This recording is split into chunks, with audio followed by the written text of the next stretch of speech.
법원이나 법관의 업무가 실체를 밝히고 진실을 규명하는 것 아니겠습니까, 그죠? 네, 그런데 법관의 수장이 거짓말을 한다면 국민은 재판부를 신뢰할 수 없다고 생각을 합니다.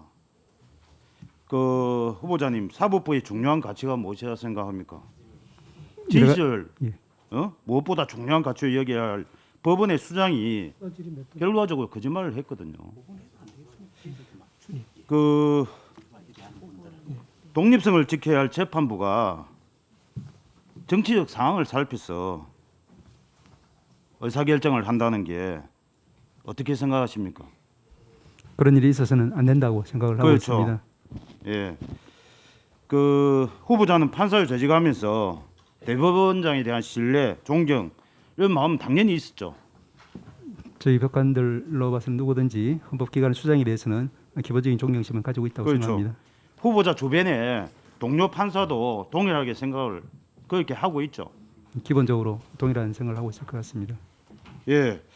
그럼 후보자께서는 최근 그 대법원장과 면담이나 독대를 한 적 있죠? 없습니다. 없습니까? 예, 이번에 지명받고 예. 그 전에 지명받고 나서 이제 그 인사 한번 드리러 가는 것 그 외에는 예, 예. 없습니다. 인사하고 가셨죠? 예, 또 앞으로도 만날 거 아닙니까, 그죠? 예, 앞으로는 그럴 것 같습니다. 그때 별도 녹취 안 하죠? 생각할 수 없는 일입니다. 그렇죠. 예. 생각할 수 없죠. 그렇다면 임성근 판사가 왜 녹취를 했습니까? 왜 녹취를 했다고 생각하십니까? 제가 답변은 하기가 조금 상황인 것 같습니다. 아니 저는 이 부분이 법원 내부의 불신이 얼마나 팽배한지 그리고 대법원장이 얼마나 정치 편향적인지 보여주는 것이라고 생각을 합니다. 동의하십니까?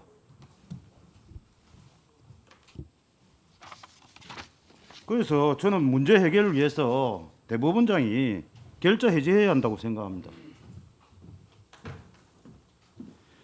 최근 그 변호사 단체가 대법원장 사퇴 행사를 한 것 알고 있습니까?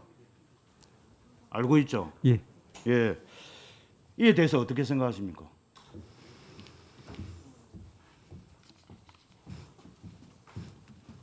저도 언론 보도를 통해서만 알았지만 방금 말씀하신 그런 부분 알았고 또 대법원장이 거기에 대해서 좀 사과를 하신 내용도 알고 있습니다. 결국 대법원장이 결단을 해서 사법부가 신뢰를 얻고 해야 되는 거 아니겠습니까? 대한민국의 법치의 기둥이 법원이 흔들리고 있는데 이 대법원장 결심을 해야 됩니다. 어떻게 생각하십니까?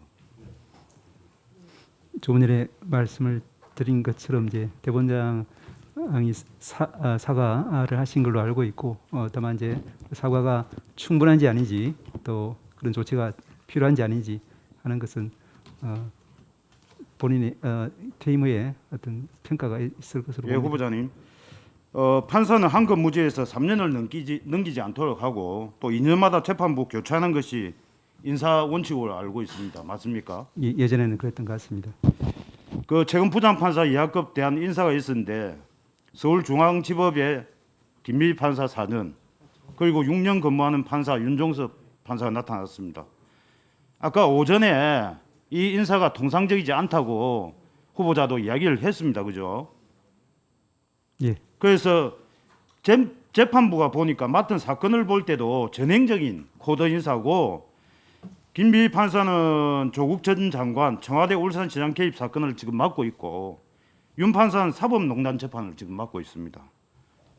후보자가 보시기에 이번 인사가 정치 성향을 담고 있다고 보십니까? 아니면 배제됐다고 보십니까?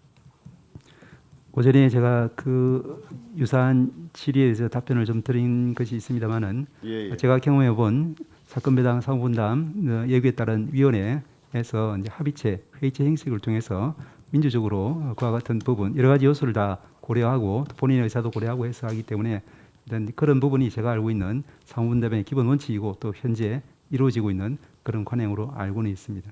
우리 종현 전주의 의원님도 말씀을 하셨는데 경기도지사 이재명 판결도 국민적 시각에서 상당히 동떨어져 있습니다. 지금 재판부는 연설과 달리 TV 토론은 공방이 적극적으로 이루어지고 적극적인 반박에서 나왔기 때문에 처음부터 허위사실 범죄 의도를 갖고 있었다고 보기 어렵다고 판결을 했습니다. 알고 있죠, 그죠? 네. 예. 의도가 없었다고 판단한 것이 상식입니까? 이 사안은 오래전부터 제기된 문제였고 이재명 지사가 질문에 대비해 답변을 다 준비를 했습니다. 이 판례는 유권자에게 더욱 큰 혼란을 가중할 것입니다. 유권자들에게 선택받기 위해 거짓을 왜곡해서 진실인 것처럼 포장해도 처벌할 수 없겠구나 하는 생각이 듭니다. 어떻게 생각합니까? 예. 판결에 대한 비판은 누구든지 예, 알겠습니다. 예. 뭐 원칙적인 이야기 하시는 거는 시간이 지금 제가 그래서 선거의 공정성을 법원이 훼손한 사건에 대한 비판이 계속되고 있고 이 판례를 악용해서 이제 정치 후보자들이 방송 토론에서 악용하면 이 제대로 된 판결할 수 있겠습니까?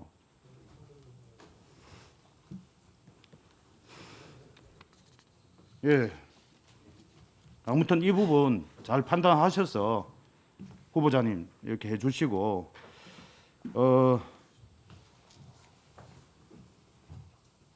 코로나 기술 격차로 세계 간의 기업 간 경쟁이 더욱 치열해지고 있습니다.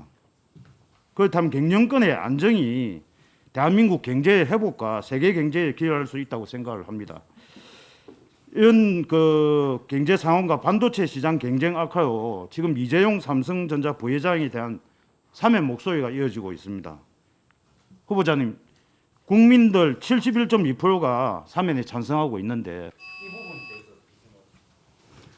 예, 원론적인 답변을 드릴 수밖에 없을 것 같습니다. 헌법상 대통령의 권한으로 되어 있어서 모든 것을 종합적으로 잘 고려해서 합리적으로 행사될 수 있을 것이라고 생각합니다. 예, 알겠습니다. 차후에 또 예.